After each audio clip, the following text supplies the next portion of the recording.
Hello, my dear children. Namaste and welcome to session 3 of our CBSE Class 9 Biology chapter Tissues. This is Ambika, your biology master teacher, right here at Vedantu.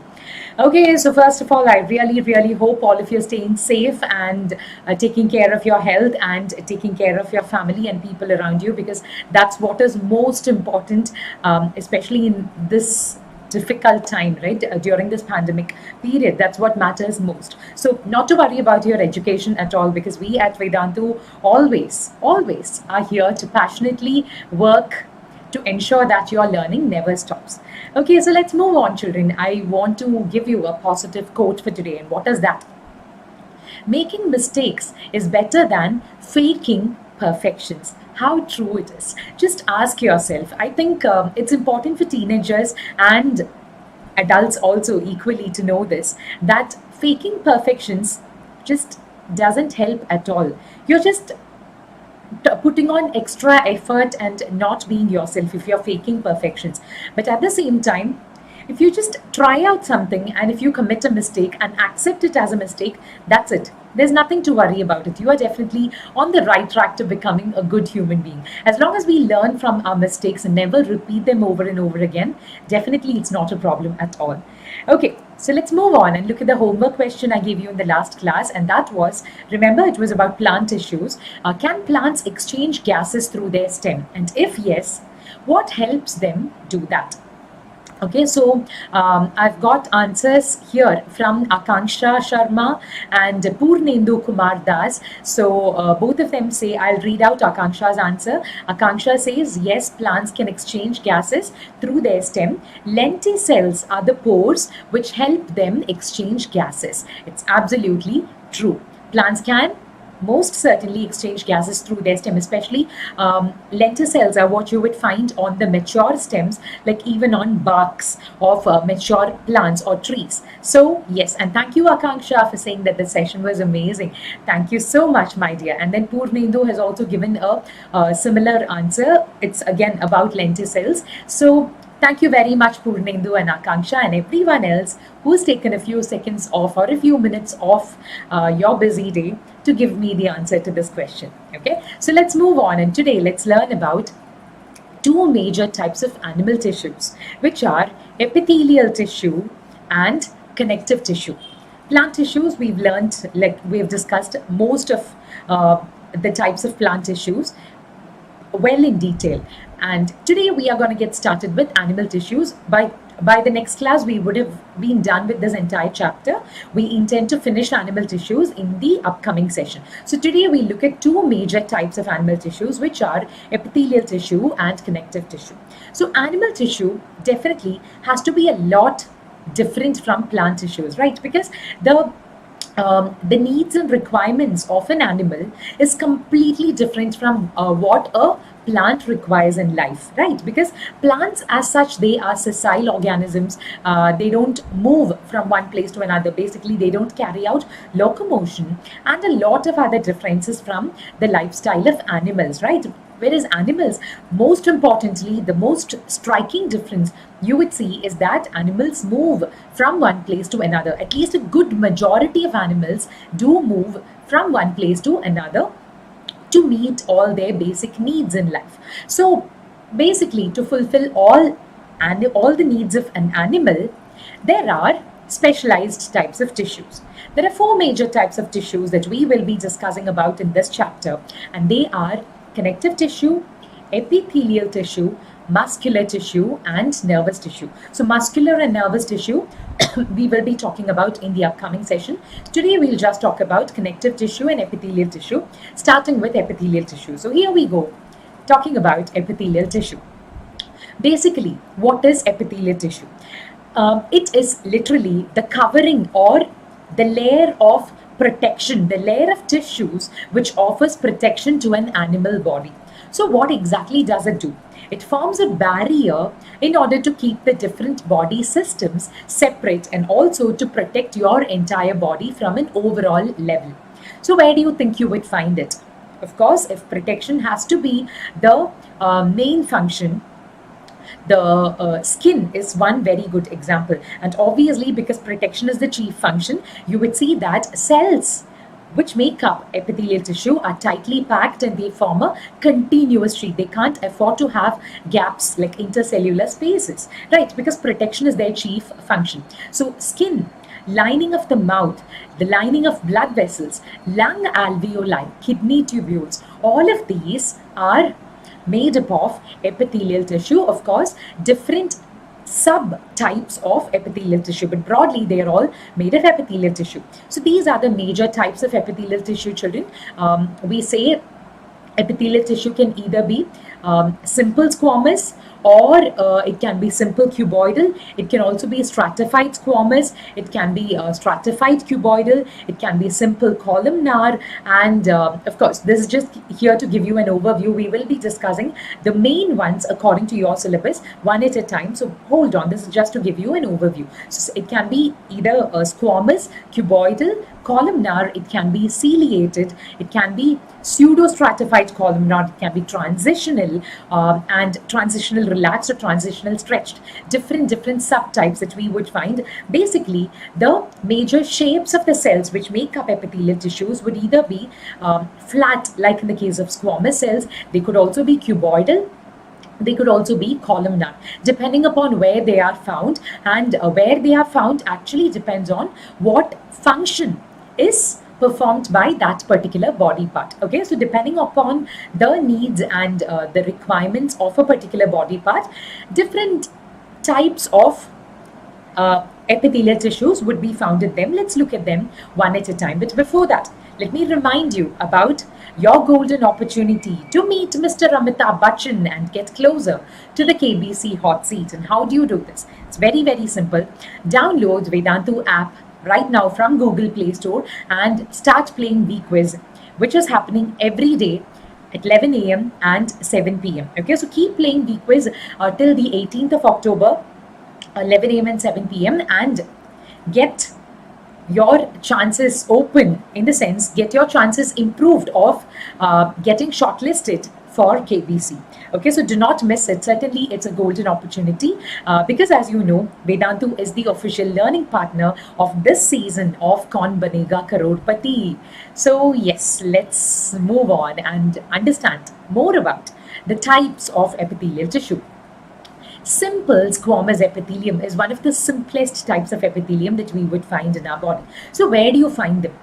You would find them at the lining of blood vessels and lining of the alveoli, esophagus, and the lining of mouth. Why do you think it's found in these parts? Basically, because simple squamous epithelium is made up of extremely thin and flat, delicate linings. Literally, it's very, very thin, right? I would like you to imagine it to be like a quilt. You know what a quilt is, right? Like a thin blanket which we might use during mild winters, or like when there is a slightly cold weather, we might want to use something like a simple thin layered quilt. Simple squamous epithelium is something like that. So it's basically it's thin so that it can allow transport of substances. Simple diffusion has to be made easy across this lining. This is why, once again, look at the location. It's found in the lining of blood vessels and alveoli, esophagus, lining of mouth, and so on. Simple squamous epithelium. Okay, simple diffusion has to be facilitated, and this is why. Stratified squamous epithelium. Now, children, always remember the term stratified or strata refers to layers. Multi-layered squamous epithelium. So basically, this is like what you would use when you are in extreme winters, like in northern parts of India, especially. People would know what extreme winters feel like, right? It can get really, really cold in the month of December. So what would you do? One single quilt might not suffice. You might need to layer up when you sleep to keep yourself warm.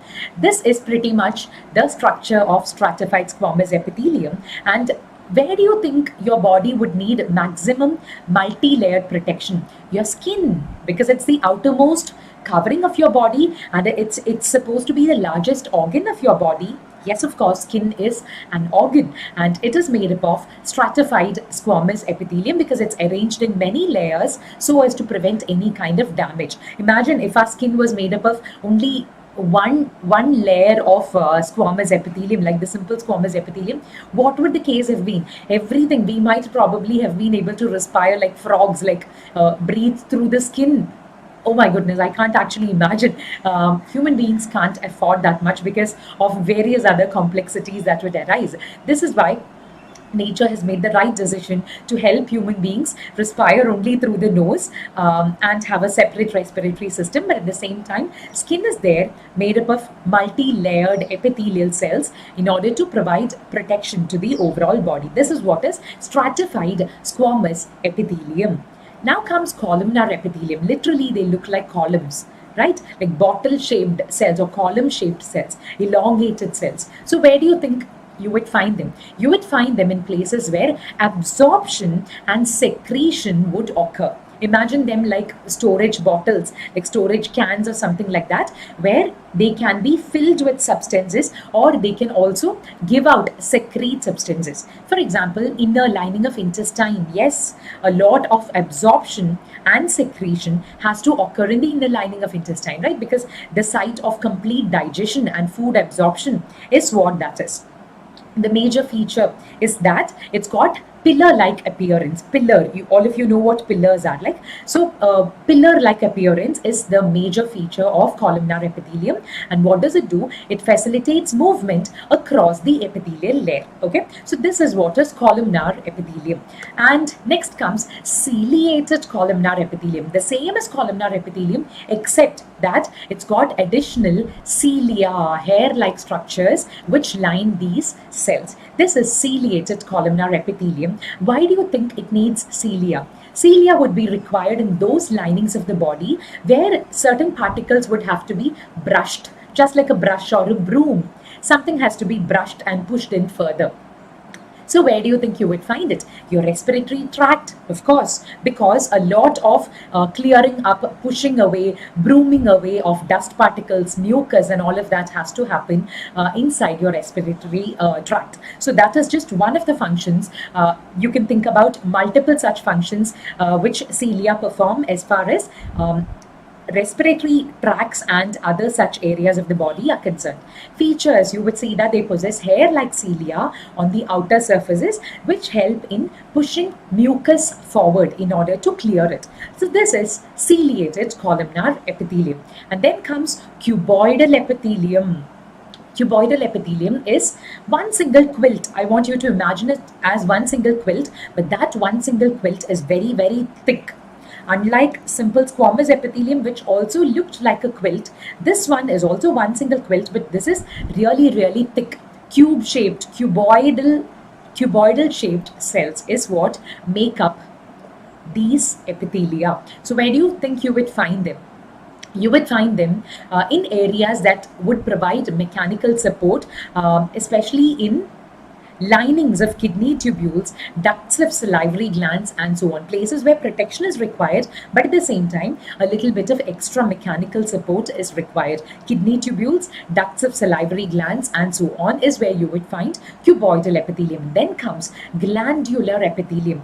Obviously, just like the name indicates, you would find it lining all the major glands in the human body. So its major feature is that, just as this picture indicates, it's folded inward. This is the layer of cells. Actually, you can see that this layer of cells is folded inward to form a multicellular gland. That inward projection or invagination, which is going into deeper into the body, forms a structure. And as you can see, it's made up of a duct, a tube-like duct. There is glandular epithelium lining it, and that is exactly what we are talking about. And they are secretory units. So if you just zoom into them, you would see that there are goblet cells, and this is what glandular epithelium is. So these are the cells which would produce secretions. Rather, glandular epithelium produces its secretions, and it releases it through specialized cells which we call goblet cells. Okay, so this is about glandular epithelium. So let's look at an overview of all the epithelial tissue types that we have done so far. We've seen there are, of course, multiple different types like transitional and all of those, but let's focus on whatever has been given in your syllabus, and those are simple squamous epithelium, one layer in thickness, so found in areas where easy movement of particles can happen. Stratified squamous epithelium, where extra protection is required, like in the case of your skin. Strata, remember, refers to layers. Then we have columnar epithelium, ciliated columnar epithelium, cuboidal epithelium, and glandular epithelium. Children, if you want, just take a screenshot of this and keep it in handy. But I would strongly suggest making your own notes for these, make rough diagrams of these and describe them in your own words. However, it will help you remember and recall it better during your exams. For chapters like tissues, making your own notes is very, very important, so that in the last minute, like on the eve of the exam, you don't have to rush through the entire textbook. Your notes would suffice. So before we move on to the next type of animal tissues, let's quickly try and answer a couple of questions. Okay, so get ready. Here comes your first question. Endothelium of the inner surface of blood vessels in vertebrates is formed of dash. Simple squamous epithelium, columnar epithelium, cuboidal epithelium, or ciliated cells. Okay. And your time is up. The answer is simple squamous epithelium, endothelium of the inner surface of blood vessels. Remember, inner lining of blood vessels is made up of simple squamous epithelium. The next one, cells of squamous epithelium are columnar, tall with elongated nuclei, flat, plate-like, or are they cube-like? Cells of squamous epithelium. And your time is up. The answer is flat and plate-like. Squamous epithelium is what I told you to connect to the quilt. Okay, if it is simple squamous epithelium, one single layered quilt. If it is stratified squamous epithelium that we are talking about, think about multiple quilts. You are multi-layering basically for extra protection. Okay, so very well done if you have got both of these questions answered correctly. And let's take a quick break and let me tell you something that will really, really benefit you as far as your online education in 2020 is concerned. Most of our children, most of our students have been telling us this year that the problems which they face this year, especially in 2020, because of the pandemic and because everything in the world has changed, are these. What are they? Unanswered doubts, improper notes, not systematically prepared notes, tests and assignments, the format itself has changed. So not every child is comfortable with that. Competitive exam preparation, choice of schedule, choice of language, all of this becomes a problem for most children these days. But not to worry, children. As long as you are with Vedantu, we've got all of these problems solved for you, in addition to giving you a lot of additional bonuses. And what are they? Unlimited live classes, all micro and crash courses, performance reports, and personalized attention, along with a lot more. But these are our major bonuses. So to know more about this, visit the link given in the description box below and the pinned comment, and use the coupon code AMBPRO to avail the best benefits that we have out there. Okay, so just so that you don't get confused about what I'm talking about, let me guide you quickly through this. Once you click on the link given in the description box below, you would get an option to choose your grade. Okay, so for you guys, I'm assuming it's going to be grade 9. Okay, then you have to choose your board. So it's going to be CBSE 2021, because CBSE 2021 is when you will be appearing for your CBSE 9 final exams, right? Or if it's something else, choose it accordingly. Then check out all the details given to you about what's included in Vedantu Pro. All the features have been mentioned here, along with all the other features that I have already mentioned. And then click on the button that says Get Subscription. Okay, now comes the big question. How much does it cost? Is it even worth giving a try? So definitely, children, we have everything transparently presented to you. I have put here the information for you for a 1-month pro subscription, a 3-month subscription, and a 6-month subscription. Okay, so for a 1 month of Vedantu Pro subscription, you are normally charged rupees 2,699.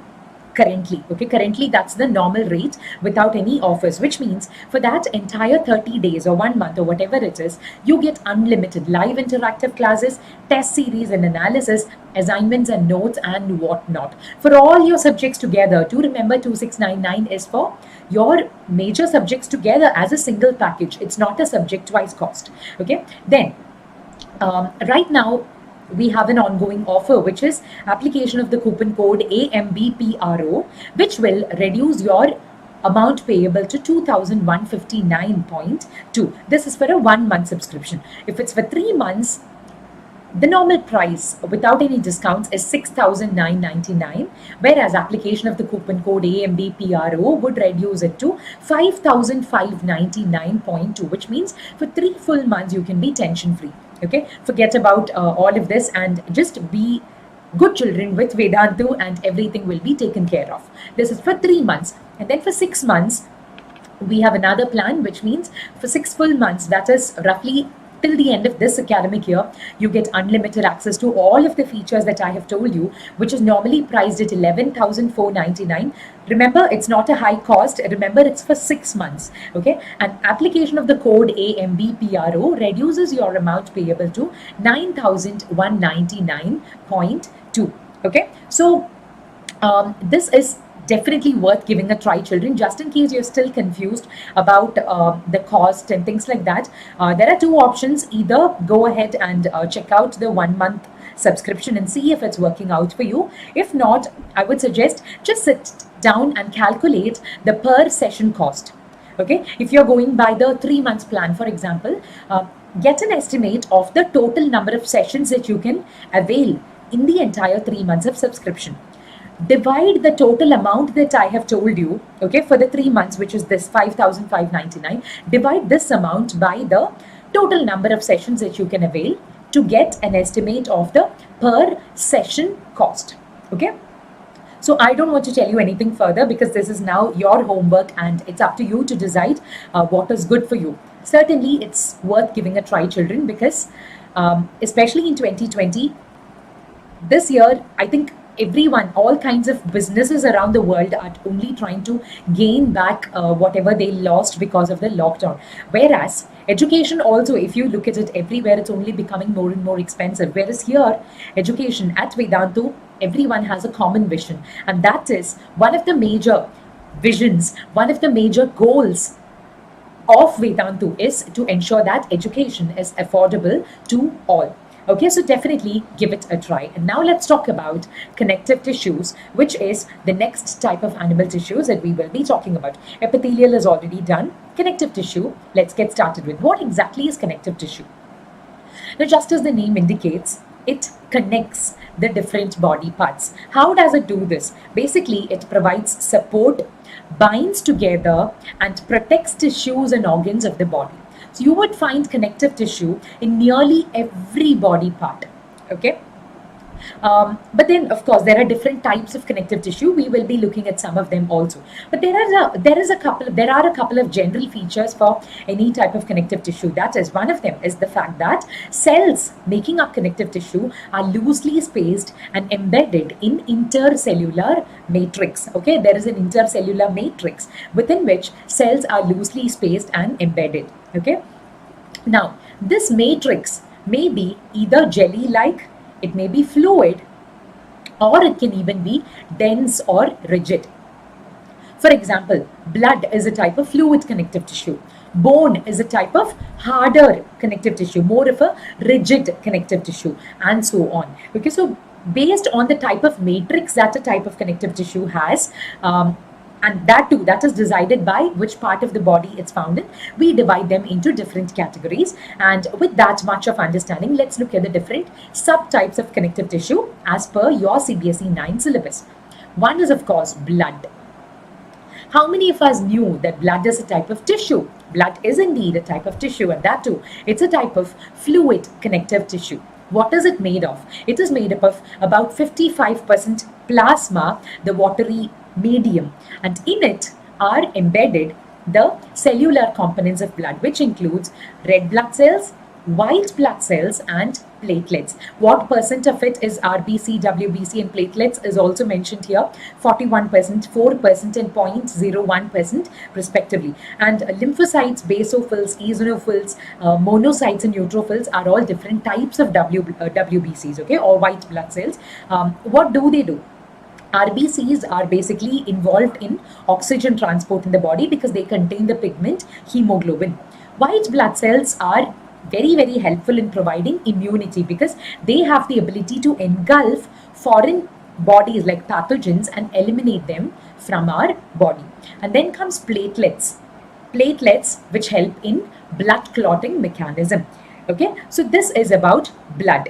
Now comes bone, which is a type of connective tissue which provides shape and structure to our body. Imagine what would the human body or any animal body look like without bones, just flesh and blood, and that's it. Imagine if it was like that, we wouldn't have the kind of shape that we have. The structure, the framework is given to our bodies by the skeletal system. And the skeletal system is made up of bones. So yes, bone is a type of connective tissue, and bone cells are embedded in a hard matrix which is composed of calcium and phosphorus compounds. This is why they say that calcium and phosphorus are very important minerals for the body, especially when it comes to your bone health. Especially for growing children, we say to get strong bones, they must be provided with nutritious food, which includes rich calcium sources also, like ragi or milk, or a lot of such dairy products, paneer, curd and all of that.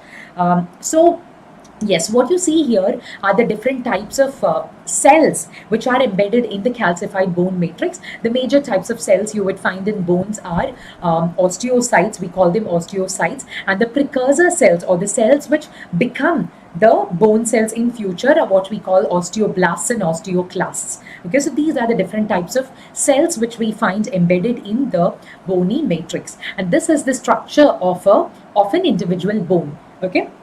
One bone, we know, we must have seen in like Tom and Jerry cartoon and all of that, what a single bone looks like, or at least people who have dogs at home as pets would definitely have seen what a bone looks like.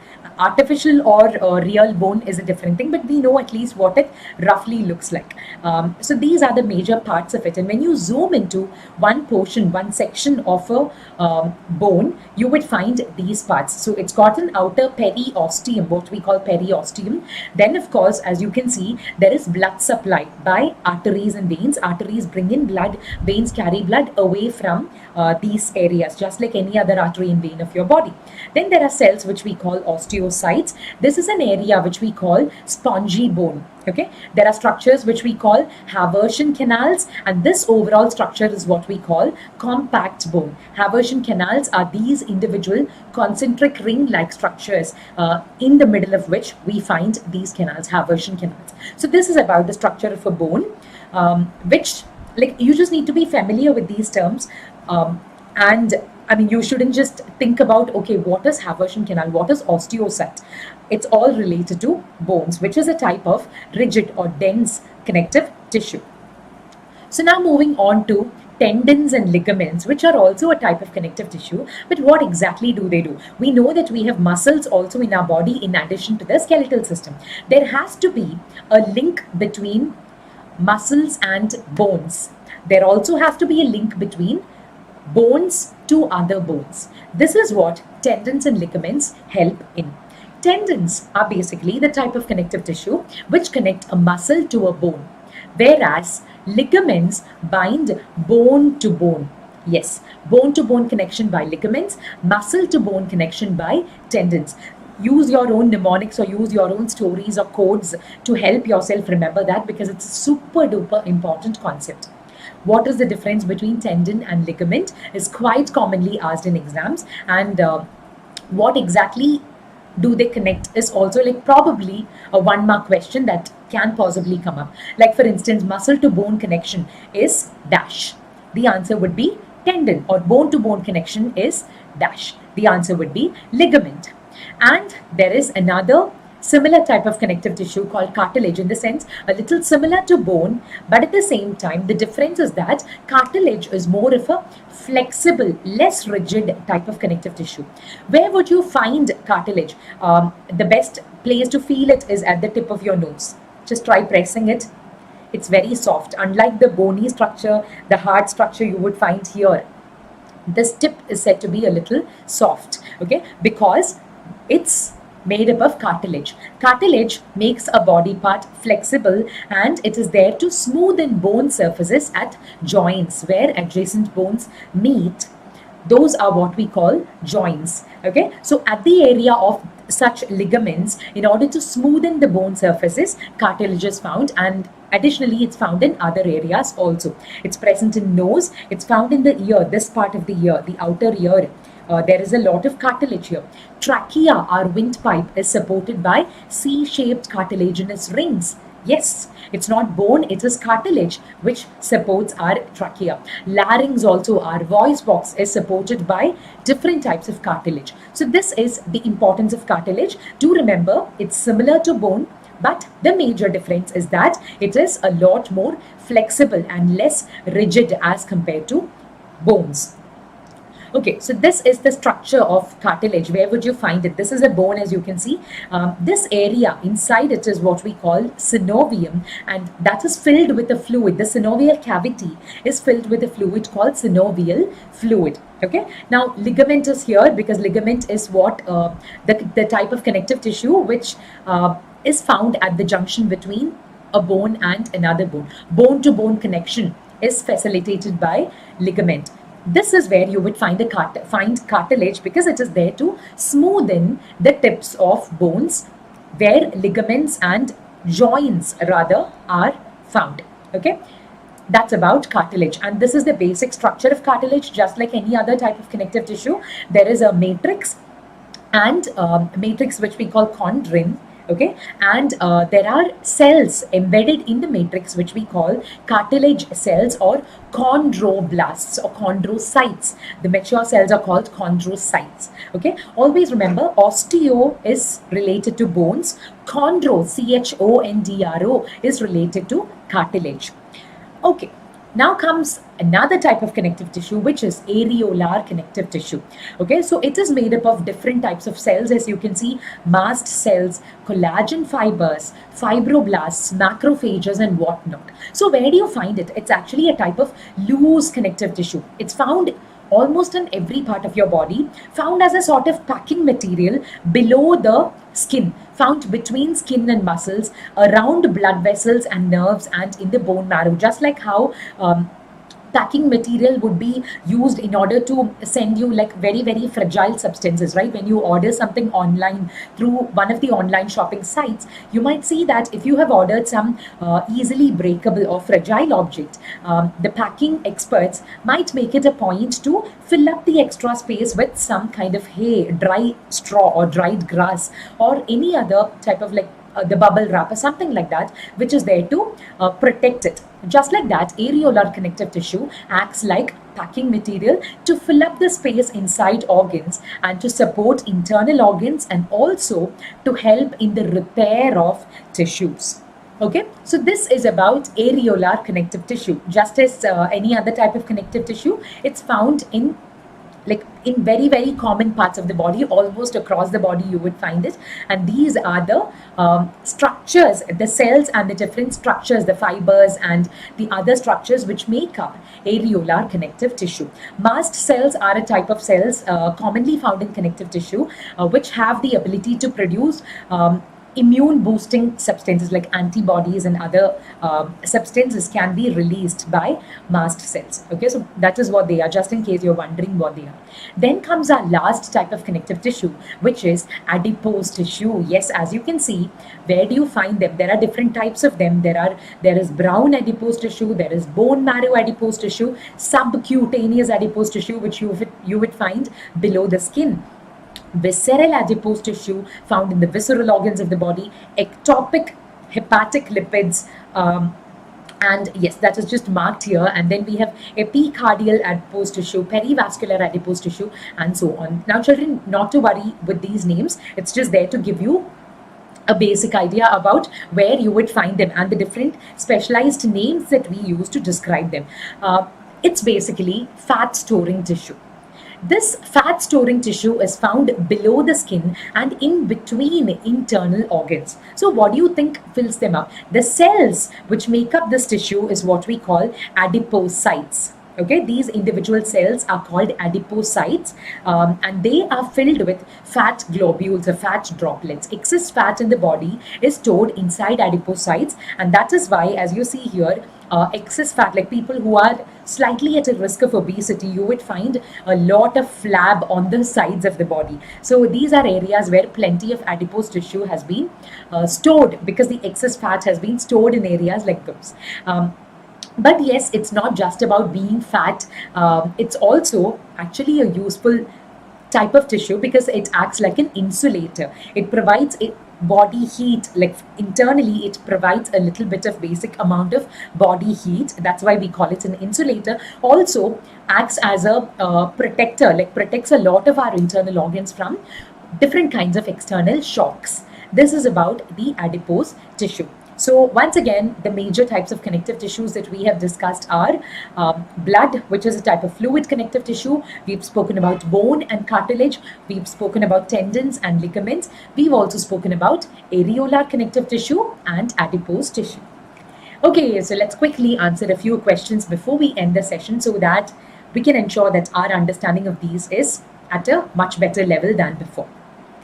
Tendon and ligament are specialized type of which of these? Nervous system, fibrous connective tissue, muscular tissue, epithelial tissue.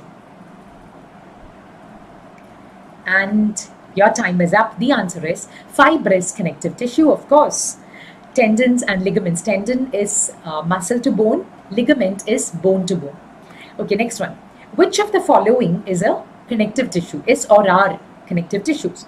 Ligament, tendon, blood, or do you think it's all of these? Multiple answers are also possible, can also be possible in case you want to. Okay, and your time is up. The answer is all of these because blood also, do remember, it's a type of connective tissue. Next one. Which of the following tissues has matrix, which is the source of its structural and functional performances? We've discussed, out of all the types of tissues we discussed today, we've discussed that one of them has a matrix in which there are cells embedded. And this acts like the base of that particular tissue. Which of these tissues is that? Connective tissue, muscular tissue, nervous tissue, or epithelial tissue? And your time is up. The answer is, of course, connective tissue with a matrix with cells embedded. Now, which of these connects a bone to another bone? Yes, you must know it by now because I have mentioned it multiple times today. Tendon, ligament, blood, or both A and B. Bone to another bone. And your time is up. The answer is ligament. Muscle to bone would have been tendon. Bone to bone is ligament. So very, very well done if you have got all of these answers correct. And just in case you have not, children, I would strongly suggest please go back and watch the replay because it's absolutely important to have a good understanding of this chapter. You know what I think from a personal opinion, from a personal view, let me tell you, this chapter has a lot of scope for 1 mark questions. Okay, so do not ignore it thinking that only 1 mark questions will come. Of course, examiners have the ability to make even 3 marks and 5 mark questions from this chapter, but as long as you are familiar with the different kinds of tissues, be it plant or animal, and the subtypes of tissues that come under each of them, you would certainly be able to score the full marks that come from this chapter. Okay, so not to worry, all you need to know is have an idea about where you would find them, what is the meaning of each of the types of tissues that we have discussed, like stratified squamous, simple squamous, and all of that. We now know about the epithelial tissue and the types of connective tissues. Let me remind you. And my homework question for you for today is this: the matrix of bone is made up of dash and dash. What do you think would fill the dash and dash? Give me the answers very, very quickly. I will be waiting for you until we meet in the next session. And in the meantime, do not forget to visit the link given in the description box below and apply the coupon code AMBPRO so that you don't miss out on any of the offers that we have currently ongoing. Okay, so AMBPRO. And children, if you have enjoyed this session, please do remember to hit the like button right now. Share it with all your class 9 CBSE friends because everyone is going to benefit from this. And please do remember to subscribe to our channel, Vedantu 9th and 10th English, so that you don't miss out on any updates, because as you understand, we will be finishing your syllabus in a few weeks or in a few months, and after that we will start working on creative sessions, basically to help give you extra revision to make your learning journey a lot easier and make you completely ready by the time your final exams come. Okay, so in the meantime, do feel free to stay in touch with us through email or through Telegram, whatever is comfortable for you. And until we meet again, children, do remember to stay home, stay safe, stay happy and healthy, take care of everyone around you, be kind and be polite, and have faith in yourself. This is Ambika signing off. Bye-bye.